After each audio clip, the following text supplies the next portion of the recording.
নবী যখন সূরা ইয়াসিন থেকে তেলাওয়াত শুরু করবে গো, তেলাওয়াতের ঝংকারে মানুষ লাফাইতে শুরু করবে আর বলবে, আল্লাহ কোরআন তেলাওয়াত বন্ধ করায়েন না, কোরআন তেলাওয়াত বন্ধ কইরেন না, মজাই লাগে মজাই লাগে মজাই লাগে, পাগলের মতো হয়ে যাবে রে।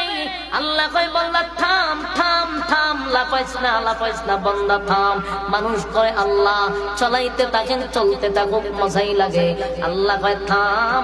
প্রধান বক্তার তেলাওয়াত শুইনা পাগল হয়ে গেলি, এখনো মজা শুরু হয় নাই, এখনো মজার বাকি আছে। আল্লাহ কয়, এখনো তো কিছুই না। জীবন পথ আমার দেওয়া কণ্ঠ শুনলি, আমি দিছি সেটা শুনলি।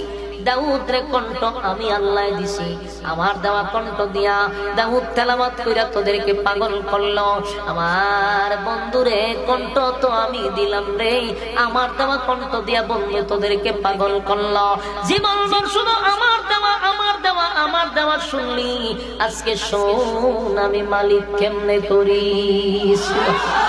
আমি মালিকের কণ্ঠের তেলাওয়াত শুনলি, এতদিন দিলাম দেওয়াটা শুনলি, আজকে আমি মালিক তেলাওয়াত করব।